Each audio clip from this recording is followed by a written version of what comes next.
Hello and welcome to People and Profit. I'm Charles Pellegrin. In the show this week, we turn the spotlight onto France's banlieue, the working class and often immigrant neighborhoods that are on the periphery of the country's largest cities, not just in geographic terms, but also sometimes in economic and political terms. On September 17th and 18th, the first ever banlieue economic forum took place in Paris, providing an opportunity for the businesses, associations, and politicians of these 1,500 high-priority neighborhoods to brainstorm on the best ways to stimulate local economic growth. While People and Profit's producer, Farah Boucherac, collected the ideas of those in attendance. I believe it's an opportunity to come from the banlieue, to not have preconceived ideas, to want to make it so badly, to want to simply do something, anything. A non-profit organization, a business, for example. It doesn't matter what. That's why I'm happy to be at this event. I come from Créteil, it's a banlieue, and I think it's important to never forget about it. What really matters for entrepreneurs is to have customers. That's what I always say to them. Go after your customers because they are the ones that are going to generate revenues. Doors can be closed, it's part of the game, but not all doors are. When I created my company there 4 years ago, I knew nothing about business, where I can find money, where I can find business. And when you go in some place in the country, you don't have the same opportunity. And you go in Paris, everybody know business, everybody know everybody. And we have to create this opportunity for everybody. We have a lot of talents in the French suburbs. They're diamonds in the rough that need to be polished. They need to be mentored. There's a lot to be done in terms of training. 75 billion euros in turnover, that's how much 250,000 companies from the banlieues generate each year. The suburbs are always presented as a cost, but they are profitable. So a wide spectrum of ideas there, and to share their insights on this topic and break some of the stereotypes around it, we're joined on set by two people. First off, Hakim El Karoui, the president of Club 21e Siècle, an association that works towards diversity and inclusion in the workplace and beyond. And you're also the founder of Valencia, a business and government consultancy. Welcome to People and Profit. You're welcome. And secondly, also we're joined by Tayeba Chowdhury, co-founder of Fulsoon, a Parisian startup that helps restaurants optimize their stock and reduce food waste. You're also a native of Deuil-la-Barre in the Val d'Oise in the northern suburbs of Paris. Thank you so much for being with us. Thank you. Well, let's start with a question that I'll put to both of you. And maybe we'll start with you, Mr. El Karoui. The same question we put to the people just before then. What do you think is the best way to boost economic development in these neighborhoods? It's, from my point of view, it's very simple. We have to invest on the inhabitants. We have invested a lot on the buildings, on renovation of the buildings, but we have not did what we have to do with inhabitants. And the first thing to do is to invest in training. The government says we invest more in these poor suburbs for training, for security. The reality is that the government is investing less. Why? Because there are more teachers, less paid, because younger. And it's very challenging now to find teachers to go to these suburbs, because it's a challenging context. So investing on the inhabitants, specifically on trainings and on security.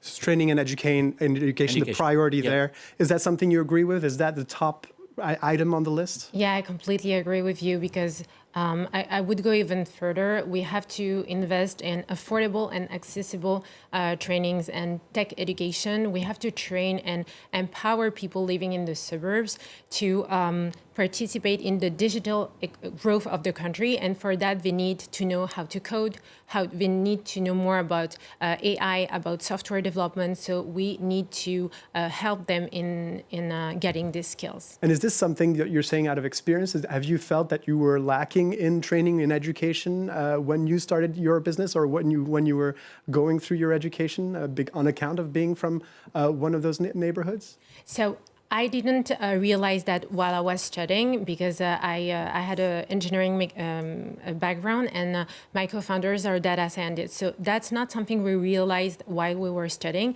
But now that we're recruiting people and we're willing to dynamize, revitalize these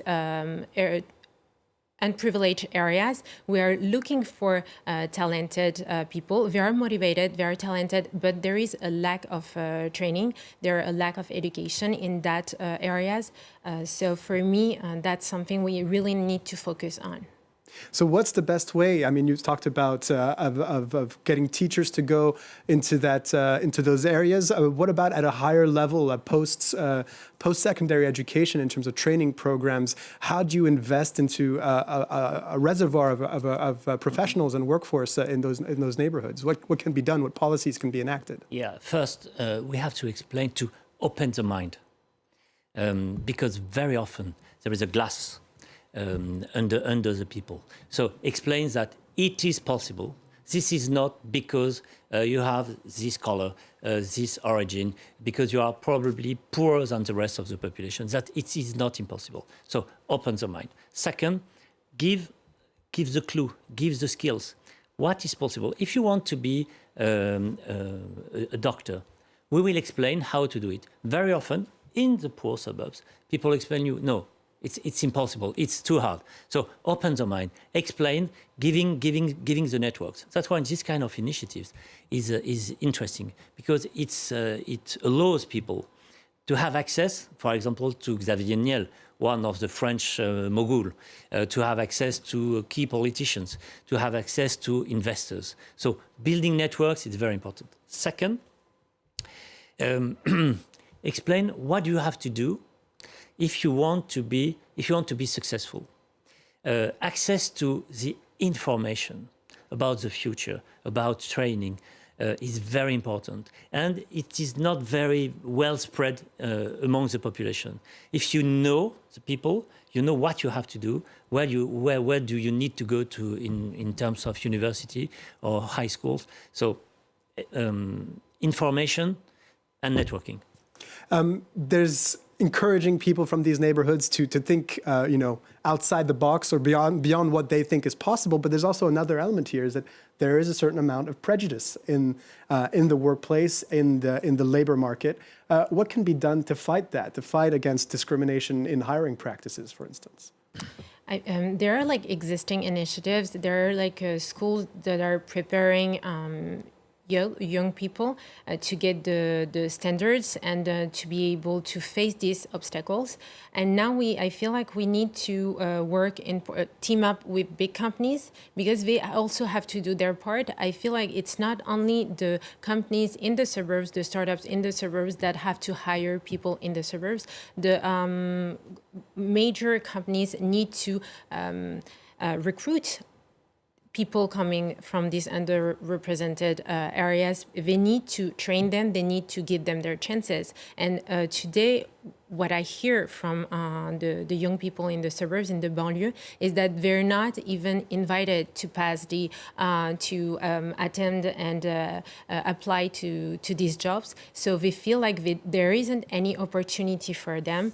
And I feel like for that, the government and the major companies have to team up with the local entities. The organizer of this forum talked about trying to bring in more investment, especially international investment, to these neighborhoods, talking about potentially creating some sort of label, some sort of made in banlieue label. He also criticized the fact that France's new industrial policy has no specific mention of these suburbs. Is this something that you agree with? Yeah, knowing that, the French industrial policy is dedicated to new industrial investments, and you do not invest in metropolitan areas for industry. You invest outside because the land is very costly. So, frankly speaking, it's normal. The issue is now in the banlieue, who is investing? Large companies coming from the inner cities. Because it costs less and it's very close to the inner cities. So banks, insurance, all services, professional services. For me, this is the targets for the banlieue.